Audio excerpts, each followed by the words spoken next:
Profesor, compañeros, en esta oportunidad vamos a tratar sobre el tema de lo que es planificación y revisión de la auditoría. Como primer punto lo va a ver mi compañero Alex J. Montoya, quien entra en lo siguiente. La planificación de auditoría es un proceso que comprende la siguiente fase, que son planificación, ejecución del trabajo y comunicación de resultados.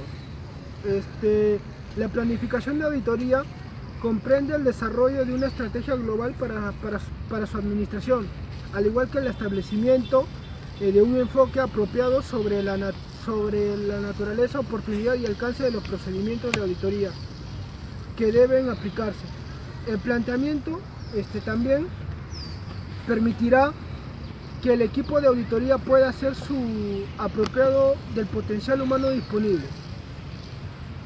El proceso de la planificación permite al auditor identificar las áreas más importantes, los problemas potenciales del examen, evaluar el nivel de riesgo y programar la obtención de la evidencia necesaria para examinar los distintos componentes de la entidad auditada. El auditor en sí planifica para determinar de manera efectiva y eficiente la forma de obtener los datos necesarios e informar acerca de la gestión de la entidad. La naturaleza y alcance de la planificación puede variar según el tamaño de la entidad, el volumen de sus operaciones, la experiencia del auditor y el nivel organizacional. La planificación será cuidadosa y creativa, positiva y imaginativa, considerará alternativas y seleccionará los métodos más apropiados para realizar las tareas. Por tanto, en esta actividad recaerá en los miembros más experimentados del grupo. El objetivo de la planificación de auditoría, en principal de la planificación, consiste en determinar adecuada y razonable de los procedimientos de auditoría que corresponden aplicar como cuando se ejecutan para que estos se cumplan en la actividad en forma eficiente y efectiva. La planificación permite identificar a lo que debe hacerse en una auditoría, por quién y cuándo. Generalmente la planificación es vista como una secuencia de pasos que conducen a la ejecución de procedimientos sustantivos. Procedimientos sustantivos de auditoría. Sin embargo, este proceso debe proseguir en forma continua durante el curso de la auditoría. Una de las siguientes fases de la planificación de la auditoría es el orden de trabajo y carta de presentación. Para iniciar una auditoría o un examen especial que conste en la planificación general o definida a base de la solicitud calificada como imprevista, el jefe de unidad de la operativa emitirá una orden de trabajo autorizando su ejecución, la cual contendrá los siguientes: 1. Objetivo general de la auditoría. 2. Alcance de la auditoría. 3. Nómina del personal que inicialmente integra el equipo. 4. Tiempo estimado para la ejecución. 5. Instrucciones específicas para la ejecución. Determinará si se elabora la planificación preliminar y específica o una sola que incluya en las dos fases. La instalación del equipo de la entidad determina de qué manera oficial el inicio de la auditoría o examen especial, la cual comenzará con la planificación preliminar.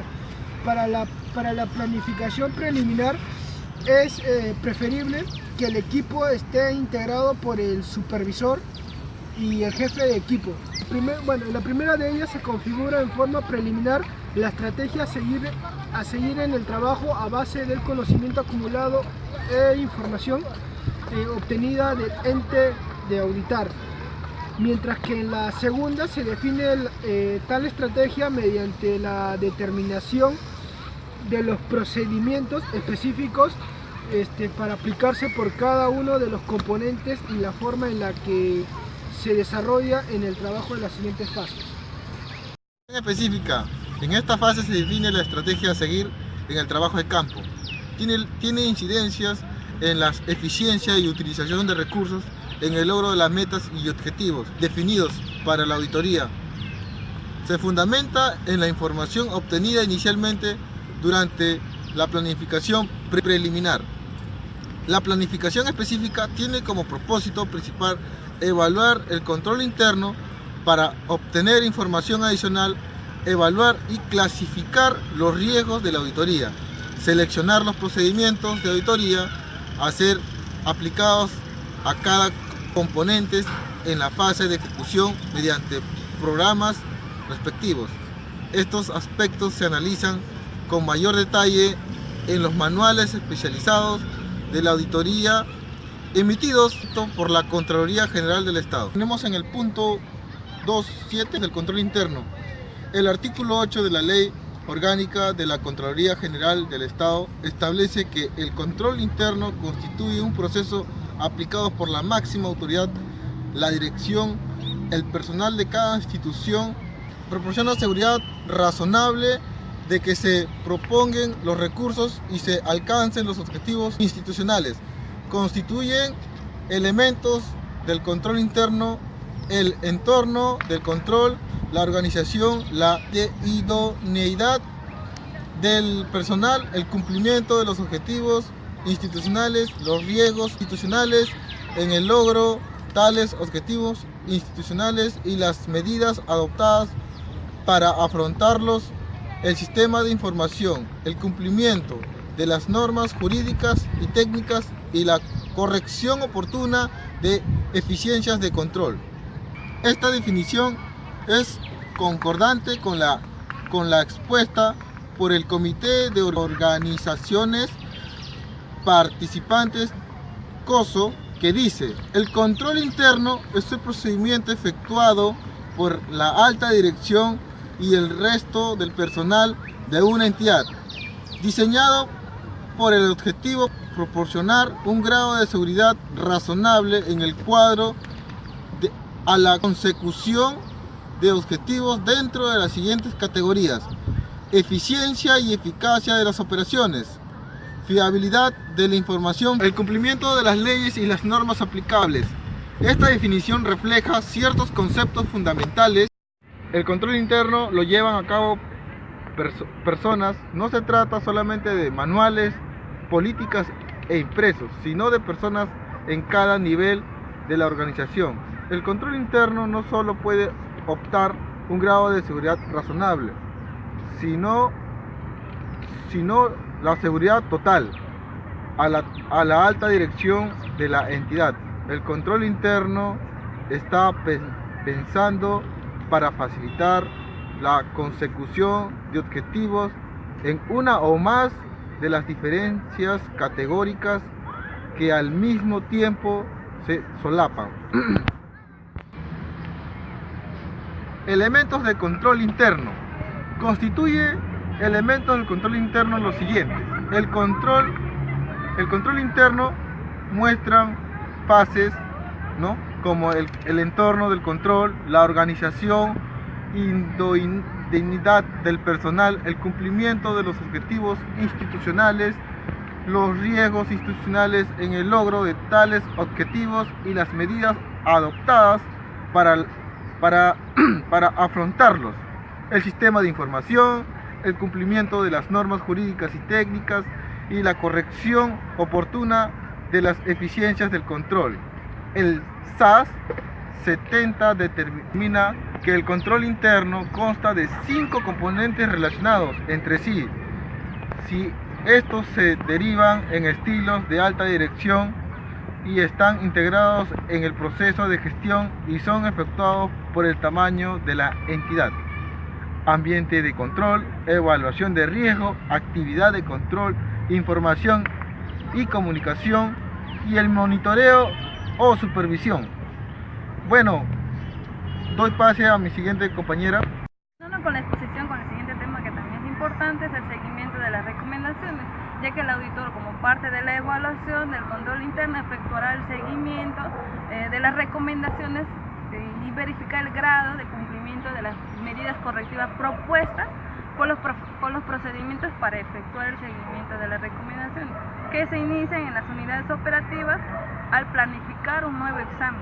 Al revisar el informe del examen anterior, se analizará las recomendaciones para tabularlo en un papel de trabajo, de los cuales los procedimientos a realizar en el campo serán la verificación del cumplimiento, del cronograma de implantación de las recomendaciones, con las entrevistas con las máximas autoridades y con los funcionarios responsables del cumplimiento de las recomendaciones, para exponer el objeto y verificar el alcance del cumplimiento.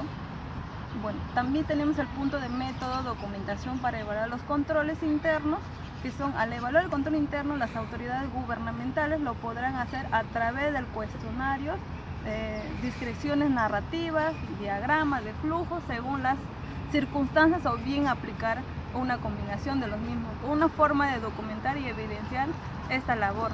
La naturaleza de la documentación autorizada es totalmente independiente del proceso general de auditoría y va a depender solo de la forma en que se presenta. La información a revelar y del criterio del auditor. En ciertas oportunidades, la realización de un diagrama puede llegar a ser mucho más útil que la descripción narrativa de la determinación operacional. En otras, y según sea el componente, que el análisis de a través de alguna otra fuente de documentación. Al analizar la documentación del sistema, se debe verificar si existen manuales en la organización que puedan llevar a suplir la descripción de los sistemas realizados por el auditor. Dependerá de cada una de las situaciones que se presenten al elegir uno u otro método de documentación, y especialmente identificar aquellas oportunidades en donde utilizando el material que les facilite el ente, se puede llegar a obtener la documentación necesaria para evidenciar la evaluación del sistema informativo para la contabilidad u otro control. Enuncian los métodos generales, que son el método de cuestionario de control interno o especiales, que se basa básicamente en los cuestionarios de control interno, que tienen un objetivo de preguntas orientadas a verificar el cumplimiento de las normas de control interno y demás normativa emitida por la Contraloría General del Estado. El otro método es método descriptivo narrativas. Este método es un cuestionario descriptivo que se compone en una serie de preguntas que se diferencian del método anterior. Las respuestas describen en aspectos significativos de los diferentes controles que funcionan en una entidad. Y por último tenemos el método de diagrama de flujo. Este flujo es la representación gráfica secuencial del conjunto de operaciones relativamente a una actividad o sistema determinado. Su información se realiza a través de símbolos convencionales. Los métodos de evaluación de control interno que se han venido aplicando son tratados en forma detallada por los respectivos manuales especializados, de acuerdo con la importancia del control respecto a cada uno de los componentes, rubros, área o cuenta bajo examen, asignándole un equivalente número de 1, 2 o 3 en la casilla destinada a ponderación. Bueno, tomando como base la ponderación asignada a cada una de las preguntas, el autor calificará el funcionamiento de los controles considerando la respuesta luego de la aplicación de las pruebas del cumplimiento a la seguridad de la auditoría, es decir, el riesgo de que los estados financieros o áreas que está examinando contengan errores e irregularidades no detectadas una vez que la auditoría ha sido completada.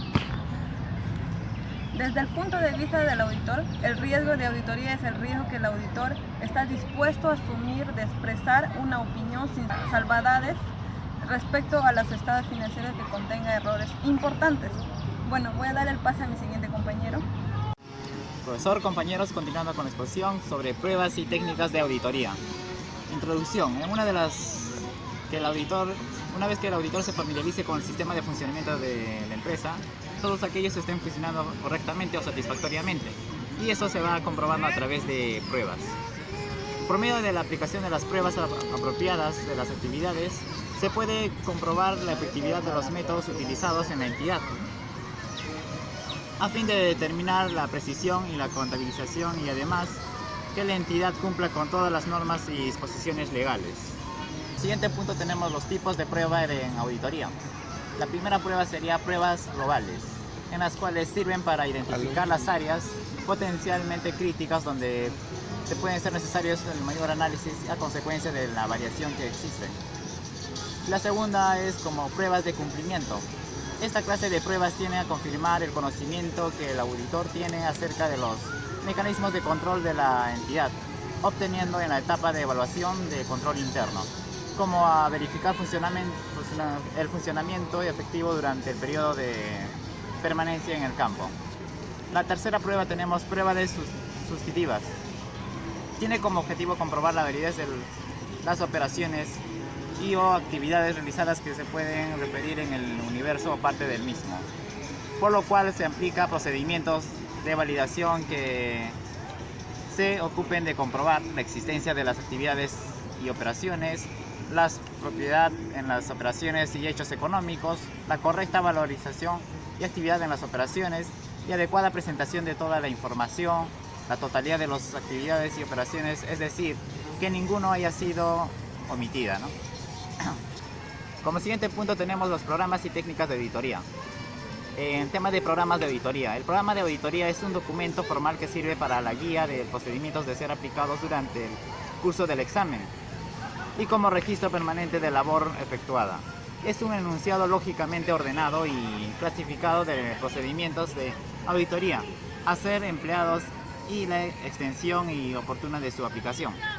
En este punto tenemos técnicas y prácticas de auditoría. Las técnicas de auditoría constituyen un método práctico y de investigación y pruebas que emplea el auditor para obtener la evidencia o información adecuada suficiente para fundamentar sus opiniones y conclusiones concretas en el informe, ¿no? Las técnicas de auditoría son las herramientas de un auditor y su empleo se basa en su criterio y juicio según las circunstancias. Durante la fase de planeamiento y programación, el auditor determina cuáles técnicas va a emplear, cuándo debe hacerlo y de qué manera. Las técnicas que seleccione para una auditoría específica, al ser aplicadas, se convierten en los procedimientos de una auditoría. Siguiente punto tenemos las técnicas de entrevista para un auditor o auditores, ¿no? La entrevista es el corazón del procedimiento de la investigación, que maneja la destreza y las técnicas de buscar, decir y cómo decirlo desde un principio hasta un final del proceso, de todo el proceso de auditoría, para lo cual el auditor debe determinar las condiciones y las etapas que va a necesitar para hacer dicha auditoría, fomentar discusiones constructivas o productivas. De lo contrario, debe medir las opciones y determinar los siguientes objetivos para perseguir al entrevistado o a hacer la entrevista, ¿no? Al comenzar la entrevista, el auditor debe usar la información que obtuvo durante la investigación preliminar, lo cual lo permitirá abrir la conversación y facilitar realizar la entrevista, para lo cual el auditor deberá dar al entrevistado una información sobre el origen de la auditoría y las razones que dieron lugar a la entrevista, discutir el propósito y los objetivos de la entrevista, preguntarle al entrevistado si tiene alguna pregunta o precaución antes de entrar al tema de la entrevista y informar el tiempo que se aproxima a durar el tiempo de la entrevista. Las preguntas que se hace el auditor están orientadas a los objetivos y propósitos del entrevistado, el estilo de la misma que se basa en cómo va a obtener la mayoría de información posible para el siguiente propósito, ¿no?